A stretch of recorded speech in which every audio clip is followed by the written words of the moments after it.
नमस्कार। आज की टॉपिक शुरू करते हैं एक मोटिवेशनल स्पीच से। एक बार की बात है कि मंटू नाम का एक लड़का रहता है जिसके पिताजी दिहाड़ी मजदूरी करते हैं। मजदूरी करके अपना जीवन यापन करते हैं, अपने परिवार का जीवन यापन करते हैं। मगर जो मंटू होता है पढ़ाई में उसका इंटरेस्ट नहीं रहता, क्योंकि उसके पिताजी इतना मजदूरी करते हैं, मगर वो लगातार कई कक्षाओं में फेल होता आया है मंटू। और मंटू हमेशा फेल होता रहता है, उसको पढ़ाई में उतना इंटरेस्ट नहीं था। सबसे अधिक कठिन विषय उसका इंग्लिश और गणित हुआ करता था। अब जो मंटू के पिताजी उसको एक बार बताने लगे कि बेटा अगर पढ़ने का मन नहीं है तो तू छोड़ दे, अभी से तू काम वाम कर ले, घर का कुछ फ़ायदा भी हो जाएगा। तू लगातार इतना फेल हो रहा है, पढ़ाई में मेरे को खर्च करना पड़ रहा है, पुस्तक खरीदने पड़ते हैं, ड्रेस लेना पड़ता है, बहुत सारे दिक्कतें आती हैं मुझे, और मुझे इतना मजदूरी भी करना पड़ता है। मंटू को पिता की बात अच्छी लगती है, सोचता है कि मेरा पढ़ाई में तो इंटरेस्ट रहता नहीं है, क्यों ना मैं कुछ काम कर लेता हूँ जिससे मेरा परिवार का भी गुजारा चल जाए। अब ऐसा होता है कि मंटू दूसरे दिन जाता है, पूरा सुबह से लेकर शाम तक काम की तलाश करता है, मगर कोई उसको काम नहीं मिलता। फिर शाम का वक्त होता है जब वो देखता है कि एक होटल में काफ़ी अधिक भीड़ रहते हैं, चाय वाले, पकवान वाले, बहुत सारे खाने के लिए ग्राहक आते हैं, वहाँ पर भीड़ रहता है। तो मंटू सोचता है क्यों ना मुझे वहाँ आसानी से काम मिल जाएगा, बहुत अधिक ग्राहक है तो ज़रूर मुझे काम मिल जाएगा। वो जाता है उस होटल के मालिक के पास और बोलता है कि मुझे कुछ काम हो तो बताइए। तो होटल का जो मालिक बोलता है कि हाँ काम ज़रूर है, आप पढ़े लिखे हो ना। तो हाँ, मंटू बोलता है कि मैं पढ़ा लिखा हूँ। तो जो होटल का मालिक बोलता है कि चलो आपको मेरे को कुछ फॉर्म भरवाना है, उस फॉर्म को आधे घंटे के अंदर भर के मुझे दे दीजिए। अगर आपने आधे घंटे अंदर भर के दिया मतलब आपका नौकरी पक्की और आप यही काम करते रहना। तो मंटू के मन में विचार आता है कि मैं तो पढ़ा लिखा हूँ तो ज़रूर फॉर्म भर लूँगा। तो जो फॉर्म का जो फॉर्मेट रहता है उसमें इंग्लिश और हिंदी प्लस मैथ्स सभी कंबाइंड रहता है उसमें। उस फॉर्म को मंटू देखते देखते उसका आधा घंटा बीत जाता है, मगर उसको समझ में नहीं आता।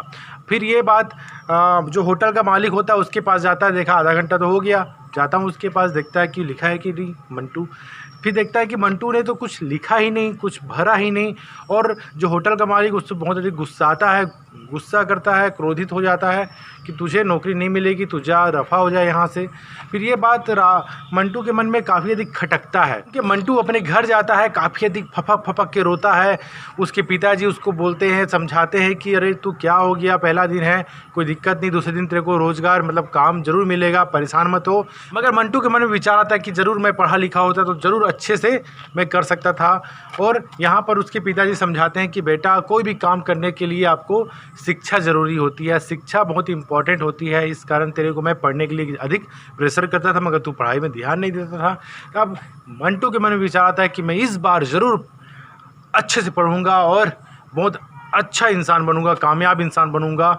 और मंटू तब से दिन रात एक करके पढ़ाई करना शुरू कर देता है।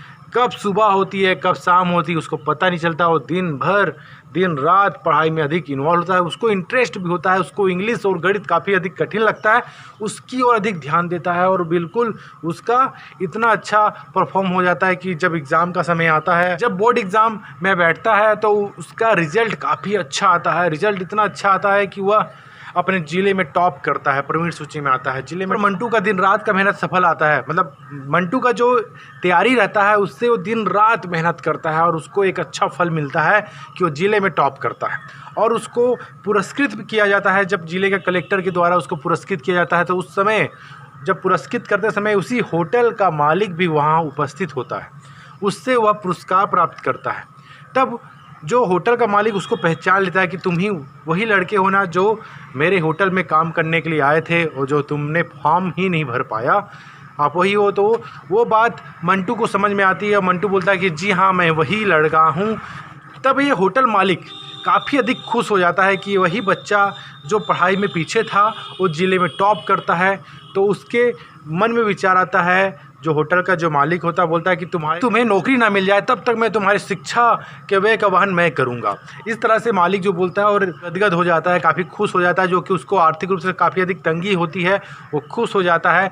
अब इसके बाद क्या होता है, बहुत अच्छे से मेहनत करता है, दिन रात जूझा रहता है।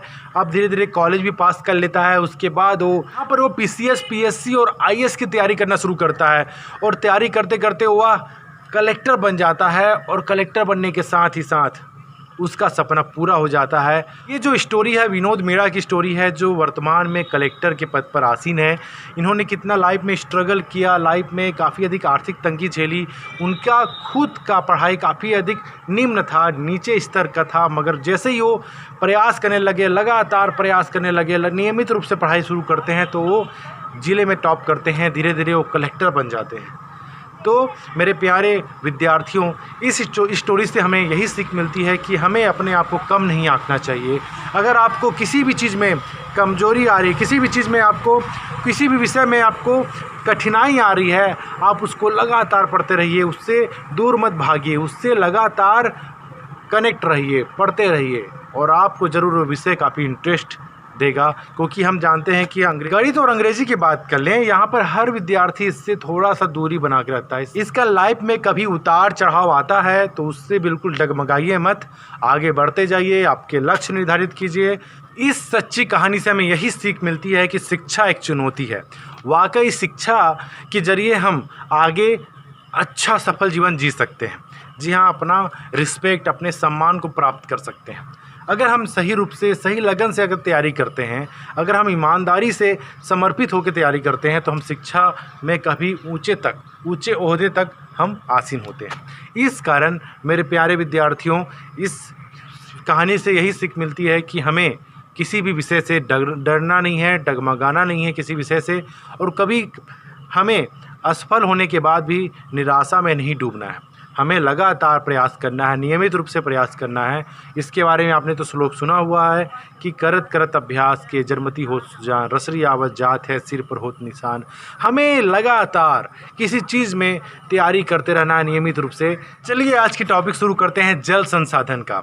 जल संसाधन काफ़ी इम्पॉर्टेंट टॉपिक है 12वीं भूगोल और 10वीं के लिए। तो चलिए आज के टॉपिक शुरू करते हैं जल संसाधन के रूप में। हम देखा जाता है कि हमारी जो बुनियादी आवश्यकता है, रोटी, कपड़ा और मकान, हम इसको बुनियादी आवश्यकता मानते हैं। मगर जो बुनियादी आवश्यकता है वो किस पर डिपेंड है? जल पर। जी हाँ, जल का जो टॉपिक है, आज का टॉपिक जल संसाधन से ही होगा। क्योंकि हम स्लोगन तो देखे भी होंगे कि जल ही जीवन है, जल ही जीवन है। जो स्लोगन काफ़ी महत्वपूर्ण होता है, क्योंकि हम देखते हैं कि हवा के बाद जल की जो उपयोगिता है ये काफ़ी अधिक महत्वपूर्ण है, हमारे महत्वपूर्ण संसाधन में से एक मानी जाती है।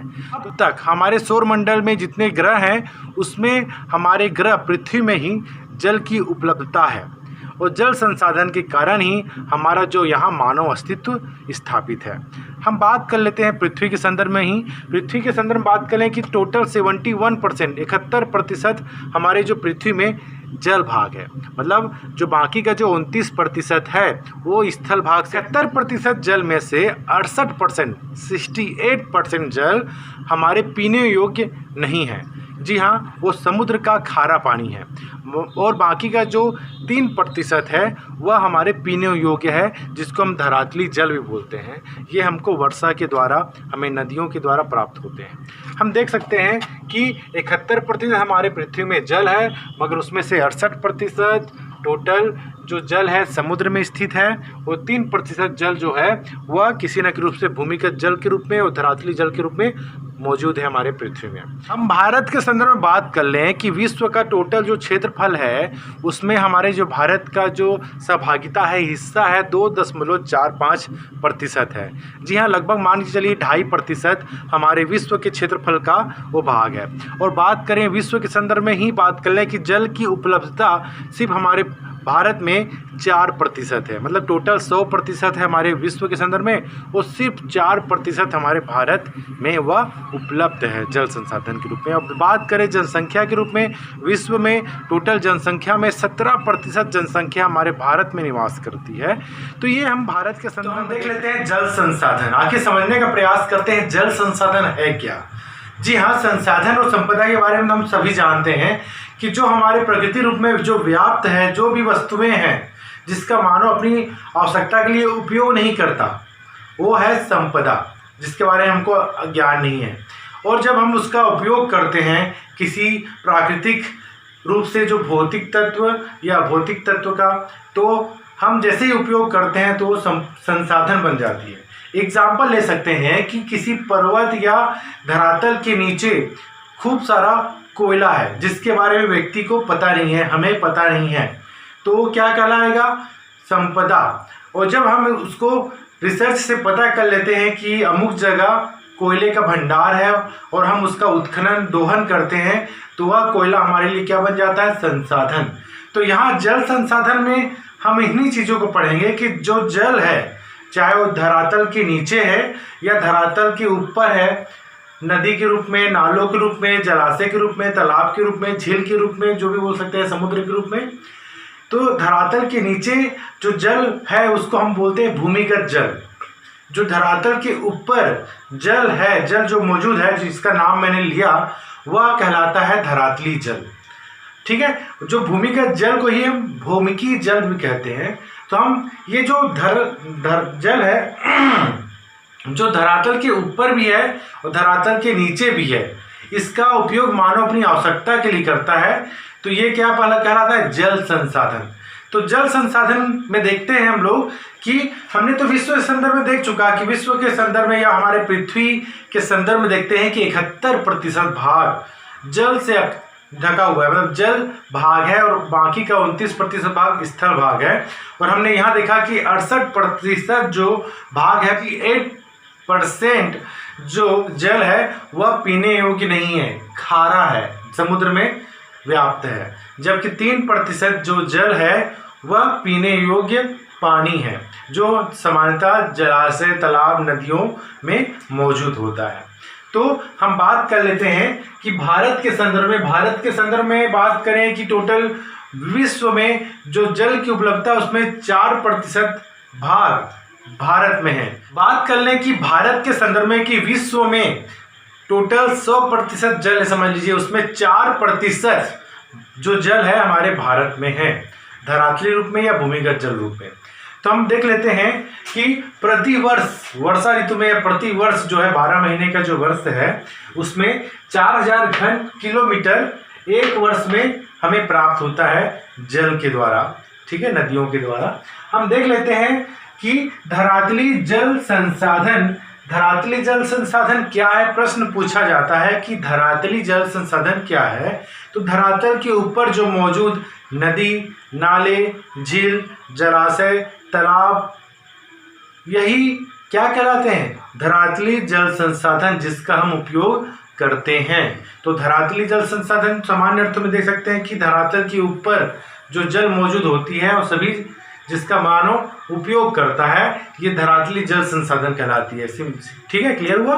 तो धरातली जल संसाधन में देख सकते हैं कि हम देख सकते हैं कि देश में औसतन प्रति वर्ष वर्षा के द्वारा 109 सेंटीमीटर जल प्राप्त होता है और 2700 अरब घन मीटर के बराबर है। जो 109 सेंटीमीटर जो जल प्राप्त होता है प्रति वर्ष, ये किसके बराबर है? 2700 अरब घन मीटर के बराबर है। अब 2700 अरब घन मीटर में माइनस करते हैं, चलिए 1240 अरब घन मीटर वाष्प बनकर उड़ जाती है। जैसे में बारिश होता है तो तकरीबन 1250 अरब घन मीटर वाष्प के जरिए उड़ जाता है, विलीन हो जाता है, बल्कि 790 अरब घन मीटर भूमि द्वारा सोख लिया जाता है। तो देखते हैं कि यहाँ वर्षा होती है, वह सबसे ज़्यादा वाष्प के द्वारा जल वाष्प में बदल जाती है और 709 अरब घन मीटर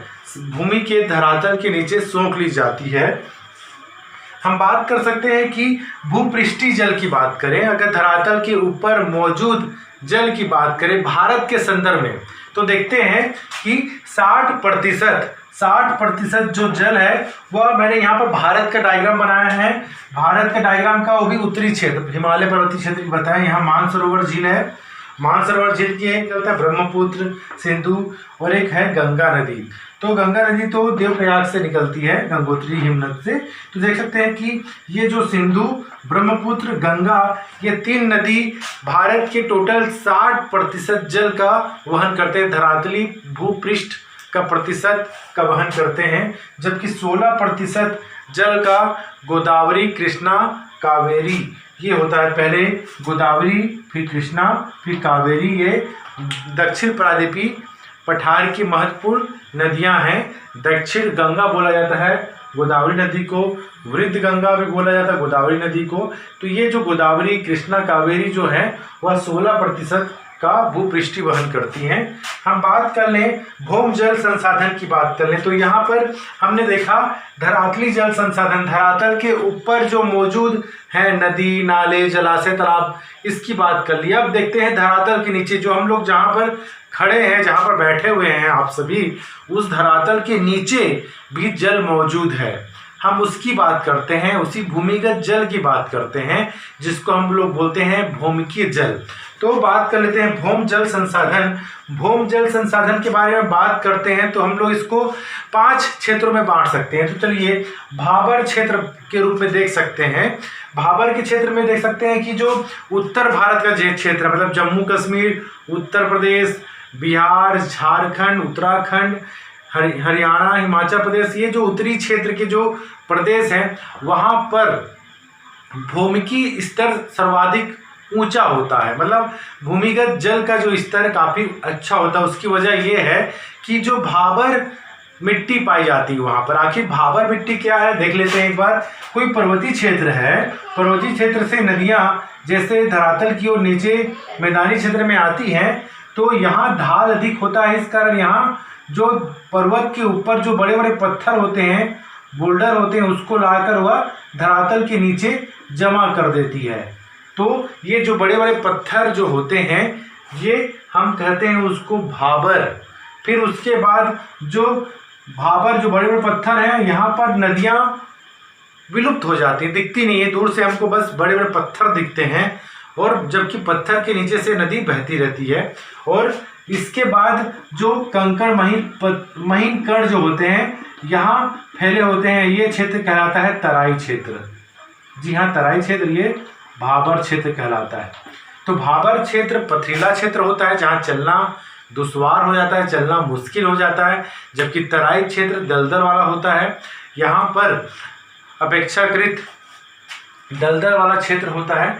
तो हम देख सकते हैं कि जो भाबर क्षेत्र जो है वहाँ पर भूमि जल स्तर सर्वाधिक है। जी हाँ, हम भारत के संदर्भ में देख लें कि सर्वाधिक भूमि या भूमिगत जल या भौमिक जल का स्तर ऊंचा कितना है, अधिक कितना है, तो उत्तर प्रदेश ये 19% है। हाँ, अगर हम बात करें भारत के संदर्भ में तो जी हाँ, क्योंकि वहाँ पर मैदानी क्षेत्र, उत्तर भारत का मैदान पूरा मैदानी क्षेत्र है। मैदानी क्षेत्र है क्योंकि हिमालय पर्वत है, वहाँ पर हिमालय से जो नदियाँ निकलती रही हैं उस क्षेत्र में अवसाद या गाद या किसी प्रकार का जमाव करती गई हैं। इस कारण ये मैदान का निर्माण हुआ है। और मैदान के जस्ट नीचे पूरी तरह से पारगम्य चट्टान है। जी हाँ, पारगम्य चट्टान है, बालू है, जिससे जो बरसात का पानी या नदी का पानी आसानी से रिस के नीचे चला जाता है। तो इस कारण उत्तर भारत में भूमिगत जल स्तर काफ़ी अधिक अच्छा है। ठीक है, हम बात कर लें गोंडवाना क्रम की बात कर लें, जहाँ पर कोयला अधिक मिलता है। ये पूर्वी प्रायद्वीपीय की पठार की बात कर लें तो यहाँ अपेक्षाकृत भाबर से कम, मतलब अपेक्षाकृत, क्योंकि प्रायद्वीपीय पठारी क्षेत्र जो है ये अपारगम है। जी हाँ, यहाँ पर जो नदियाँ हैं वो नदियों का पानी अपेक्षाकृत कम सोखा जाता है धरातल के द्वारा, वो आसानी से बह जाता है, क्योंकि प्रायद्वीपीय पठार का निर्माण आर्कियन क्रम की चट्टानों से हुआ है, काफ़ी अधिक मजबूत है। अपारगम्य चट्टान तो देख लेते हैं, पारगम्य अपारगम्य चट्टान क्या है। पारगम्य चट्टान वह चट्टान होता है जिसमें जल आसानी से रिस के चला जाता है।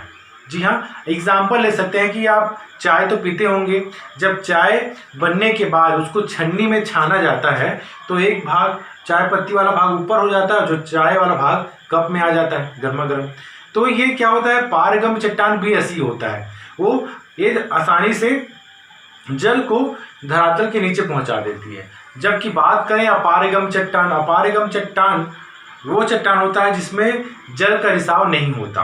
एग्जाम्पल ले लीजिए कि कोई लोहा है, लोहा में अगर हम जल को डालें ऊपर में तो उसका जल का रिसाव नीचे नहीं होता। तो हम देख सकते हैं पारगम अपारगम चट्टान। तो अपारगम चट्टान प्रायद्वीपीय पठार में अधिक पाया जाता है, इसका भूमिगत जल का अभाव है। यहाँ पर हम बात कर लें लावा युक्त चट्टानों की। लावा युक्त चट्टान वे चट्टान होते हैं जो ज्वालामुखी उद्गार के समय निकले थे। तो ये क्षेत्र आता है गुजरात, महाराष्ट्र, जो दक्कन का पठार है जहाँ पर काली मिट्टी विस्तृत रूप से पाई जाती है, वहाँ पर अपेक्षाकृत भूमिगत जल स्तर ठीक है, मतलब प्रायद्वीपीय पठार से उन्नत है। हालांकि प्रायद्वीपीय पठार का ये भाग है मगर ये लावा से निर्मित है। लावा क्या है भाई, जो ज्वालामुखी विस्फोट होता है तो धरातल के नीचे वो मैग्मा कहलाता है। जैसे ही धरातल के ऊपर आके बिखर जाता है तो मैग्मा ही क्या कहलाता है, लावा, जो कि चट्टानों का पिघला हुआ अवस्था को कहते हैं। ठीक है, तो यहाँ पर हम लोग देखते हैं भूमि जल संसाधन। तो प्रश्न पूछा जाता है धरातली जल संसाधन क्या है, धरातली जल क्या है, भूमिकीय जल संसाधन क्या है, भूमिकीय या भूमिगत जल क्या है। तो उसमें आपको स्पष्ट करना पड़ेगा कि धरातली जल में नदी के द्वारा, झील के द्वारा, जलाशय, तालाब के द्वारा जो मौजूद धरातल के ऊपर में जो जल है वह हमें वो कहलाता है धरातल जल संसाधन। धरातल के नीचे जो है वो भूमिगत जल संसाधन कहलाता है। तो ये क्लियर होने के बाद हम देखते हैं लेगुन एवं पश्च जल। लेगुन के बारे में तो सुने होंगे, जैसे कि भारत का सबसे खारा झील जो है वह है चिल्का झील। जी हाँ, जो कि उड़ीसा में है चिल्का झील।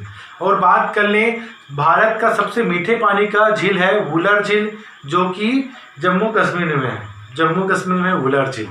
ठीक है, तो हम देखते हैं आखिर ये लेगुन क्या होता है। जी, समुद्र के किनारे वह तट जहाँ पर समुद्र का पानी आसानी से अंदर तो आ जाता है मगर वह बाहर नहीं जा पाता, तो ये कहलाता है लेगुन। एक प्रकार का झील होता है। समझ लीजिए मेरे पास ये चिल्का झील की बात कर लें तो चिल्का झील में हम देखें कि अंदर अर्धचंद्राकार जो क्षेत्र है, जैसे कि इस तरह का सी, समझ लीजिए अर्धचंद्राकार क्षेत्र है ये वाला। अब इसमें ये पूरा क्षेत्र समुद्र है, समुद्र का पानी आसानी से इसके ऊपर अंदर तो आ जाएगा और इसका जो मुहाना बंद हो जाता है। चलिए, मुहाना बंद हो गया तो ये अंदर जो पानी मौजूद होता है, जो जल मौजूद होता है, जिसका जल का गुण कैसा होता है, खारापन नहीं होता है क्योंकि समुद्र का जल होता है। तो ये जो लेगुन कहलाता है, जो कि लेगुन झील की विशेषता ये है कि समुद्र के तट के किनारे पाई जाती है। इस झील की विशेषता ये होती है कि यहाँ का जल भी खारापन होता है। इस झील की विशेषता ये है कि भारत का सबसे बड़ा लेगुन झील चिल्का झील है, जो कि उड़ीसा में है। जी हाँ, हम बात कर सकते हैं पुलिकट झील। पुलिकट झील तमिलनाडु में भी है। ठीक है, तो ये लेगुन झील भी एक प्रकार का हमारा धरातली जल संसाधन का एक भाग है। ठीक है, हम देख सकते हैं दूसरा की बात करते हैं जल की मांग या उपयोग। हम भारत के संदर्भ में देखें कि जल की मांग कैसे, हम तो पढ़ लिए धरातली जल और भूमिगत जल, अब इनका डिमांड कैसा है, उपयोग कैसा है। तो हम देख लेते हैं कि धरातली जल की बात कर लें, जो नदी नालों तालाब की बात कर लें, वहाँ का जो जल का 89% कृषि में यूज होता है। ठीक है, 89% कृषि में यूज होता है, सिंचाई के लिए, सिंचाई के द्वारा 89%। हम देख सकते हैं 2% उद्योग कारखाने में किया जाता है, जबकि बचा हुआ 9% का उपयोग घरेलू उपयोग के लिए किया जाता है। तो इस प्रकार से धरातली हम मांग या उपयोग को देख चुके हैं, धरातली जल संसाधन के मांग। ठीक है, हम दूसरा देखते हैं भूम जल। भूमगत जल मतलब धरातल के नीचे जो मौजूद जल है उसमें 92% जो कृषि के लिए उपयोग होता है। जी हाँ, 92%, 92% कृषि के लिए यूज होता है, बल्कि 5% उद्योग के लिए होता है और 3% घरेलू उपयोग में चला जाता है। भूमिगत जल की बात कर लें, हम बात कर लें सिंचाई। भारत में कृषि के लिए सिंचाई के निरंतर वृद्धि के कारण भी पढ़ सकते हैं, मगर देखते हैं कि आखिर सिंचाई होता क्या है। हम किसी साधन के द्वारा, सिंचाई के जो साधन हैं, चाहे नहर हो, चाहे नलकूप हो, तालाब हो, कुआं हो, ये जो चारों क्या है, सिंचाई के साधन, और इनके द्वारा हम किसी खेतों को सिंचित करते हैं तो ये कहलाते हैं सिंचाई।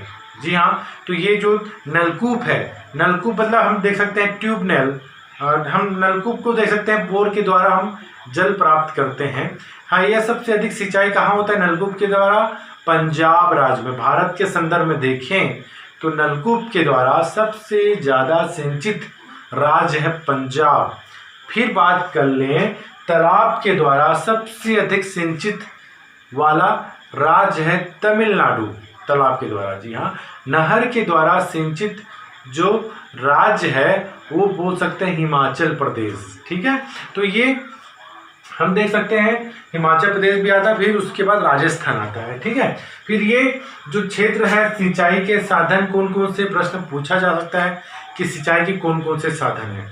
हम छत्तीसगढ़ के संदर्भ में देख सकते हैं, हम देख सकते हैं कि सिंचाई के साधन कौन कौन से हैं, तो हम इसको ट्रिक से याद कर लेते हैं।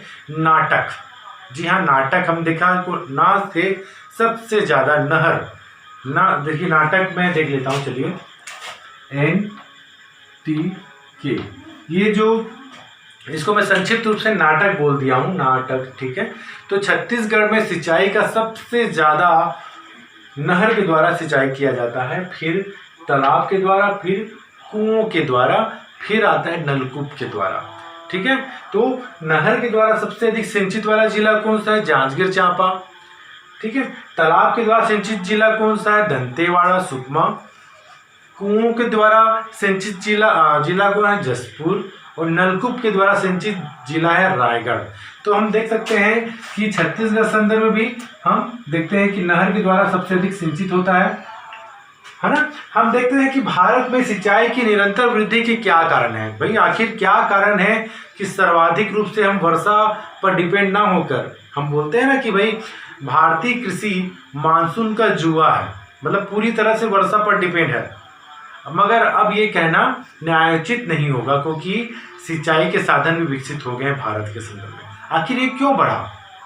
भाई जनसंख्या बढ़ेगा, जनसंख्या का दबाव अधिक बढ़ेगा, परिणाम स्वरूप क्या होगा, है ना, खाद्यान्न का डिमांड अधिक बढ़ेगा और उसके लिए क्या, वो उत्पादन अधिक करना पड़ेगा, उत्पादन अधिक करना पड़ेगा, तो इसलिए सिंचाई का उपयोग हो जाता है। कि सिंचाई जो उसका अधिक उपयोग क्यों होने लग गया, क्यों कारण वृद्धि का क्या कारण है। तो पहला देखते हैं अनिश्चित वर्षा। वर्षा अनिश्चित होती है, जी हाँ, हम देख सकते हैं कि वर्षा जो जून से लेकर सितंबर के बीच अधिक वर्षा हो गई, उसके बाद जो है वर्षा बहुत कम होता है ना। अनिश्चित है, अनियमित है, अनंतराल है, ये वर्षा की विशेषता है भारतीय वर्षा की, है ना।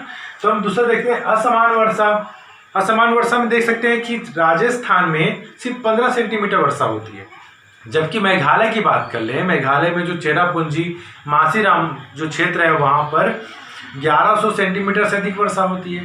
तो ये अंतर पाया जाता है, असमान वितरण है इसका, जहाँ पर वर्षा कम होगा वहाँ सिंचित क्षेत्र या सिंचाई के साधन विकसित हो जाते हैं। तीसरा देख लेते हैं वर्षा की निश्चित अवधि। वर्षा की जो निश्चित अवधि होती है कि जून से सितंबर के बीच वर्षा होगा, है ना, लौटते हुए मानसून से अपेक्षाकृत तमिलनाडु में वर्षा होता है और पूरे भारत में नहीं होता, ये कम वर्षा वाला क्षेत्र होता है। तो इसमें देख सकते हैं कि 80% जो वर्षा है वर्षा ऋतु से होता है, बाकी का 20% जो है वो एक्स्ट्रा होता है, जो चक्रवाती वर्षा हो गया, संवहनी वर्षा हो गया, उससे हो सकता है। तो हम देख सकते हैं विशेष फसलों को अधिक जल की आवश्यकता होती है। हम बात कर लें धान की बात कर लें, चावल की बात कर लें, गन्ने की बात कर लें, कपास की बात कर लें, जूट या पटसन की बात कर लें, इस फसलों में अधिक हमको जल की आवश्यकता होती है। यानी कि वहाँ का जो खेती करने का जो तरीका होता है उसमें देखा जाता है कि जो छत्तीसगढ़ की बात कर ले, यहाँ का जो धान का जो पौधा होता है वह बाली आने तक उसके जड़ पानी से डूबे होने चाहिए, मतलब जल की अधिक आवश्यकता होती है। तो ये भी हमें सिंचाई को अधिक प्रेरित करता है। जहाँ पर अगर चावल की खेती की जाती है, वर्षा कम हो रही है, तो हम सिंचाई को अधिक महत्व देंगे, सिंचाई पर अधिक डिपेंड रहेंगे। हम बात कर लें सघन खेती। जनसंख्या बढ़ रहा है, भूमि कम होता जा रहा है और कृषि योग्य भूमि का कमी होता जा रहा है, तो हम लोग क्या करेंगे, अधिक उत्पादन चाहिए हमको, अधिक उत्पादन के लिए हम क्या करेंगे, सिंचाई का उपयोग करेंगे। छठवां देख लेते हैं मिट्टी की प्रकृति। मिट्टी की प्रकृति कैसी होती है, कोई मिट्टी काली रंग की है, कोई मिट्टी लाल पीली हो गई। तो लाल पीली हम बात कर लेते हैं कि मिट्टी की जो प्रकृति है, कोई मिट्टी नमी धारण करने की क्षमता रखती है, जैसे बलुई मिट्टी। बलुई मिट्टी नमी धारण की क्षमता नहीं रख पाती, उसको बार बार सिंचाई करना पड़ता है।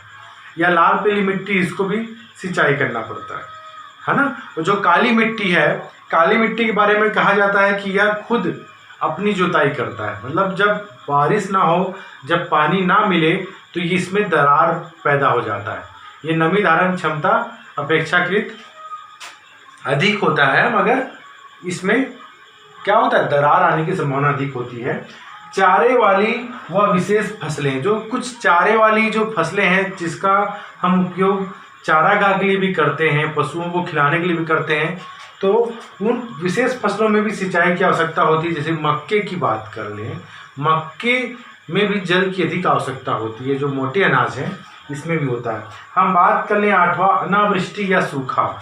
हम किसी क्षेत्र की बात कर लें, अगर वहाँ पर सूखा पड़ता है, हाँ, तो वहाँ के जो किसान हैं वो किस पर डिपेंड होंगे, सिंचाई पर, या नलकूप लगाएंगे या तालाब, कुआं या नहर के द्वारा अपने खेतों को सिंचित करेंगे। ठीक है। हम लोग 9वां देखते हैं, आय में वृद्धि करने के लिए। जैसे कि पंजाब एक राज्य है जहाँ का किसान काफ़ी अधिक अमीर है। जी हाँ, क्यों? क्योंकि वह कृषि के जरिए अधिक आय कमाना चाहते हैं। इसका हरित क्रांति का सबसे ज़्यादा इफेक्ट, सबसे ज़्यादा प्रभाव पंजाब में पड़ा, उत्तर भारत में पड़ा। उसकी वजह ये है हरित क्रांति, क्योंकि हरित क्रांति के संदर्भ में हम लोग तो भूमि संसाधन और कृषि में पढ़ चुके हैं, मगर यहाँ मैं दोहराना चाहूँगा कि हरित क्रांति का प्रभाव जो 1960 के आसपास जो कार्यक्रम लाया गया था, उसका प्रभाव किसमें हुआ? ज़्यादातर गेहूँ और चावल में उसका उपयोग किया गया था, मगर अपेक्षाकृत गेहूँ में ज़्यादा फायदेमंद रहा और ये अधिक से अधिक उन्नत तकनीक, मशीन, उर्वरक का उपयोग करते थे। तो ये जो आय में वृद्धि करने के लिए हम सिंचाई का सहारा लेते हैं। जी हाँ, सिंचाई तो हम साल में कम से कम 2 बार कृषि कर लेते हैं। अगर हम वर्षा पर डिपेंड रहे तो हम साल में सिर्फ एक ही बार क्या करेंगे, फसल ले पाएंगे। और सिंचाई अगर वहाँ साधन है तो हम साल में 2 फसली ले पाएंगे। रबी की फसल ले लिए, खरीफ की फसल ले लिए। इससे क्या होता है, किसानों की आय में वृद्धि होगी। तो हमने यहाँ पर देखा जल संसाधन के बारे में। जल संसाधन क्या है, धरातली जल संसाधन क्या है, भूमि जल संसाधन क्या है, लेगुन किसे कहते हैं, भारत में जल का उपयोग किन 2 क्षेत्रों में है, धरातली और भूमिकी में कितना कितना प्रतिशत है। हम देख सकते हैं भारत में कृषि के लिए सिंचाई की निरंतर वृद्धि के क्या कारण थे। ठीक है, ये प्रश्न पूछे जाते हैं। जल संसाधन पर अंतिम वीडियो 13 अगस्त को मेरे YouTube चैनल पर अपलोड हो जाएगा।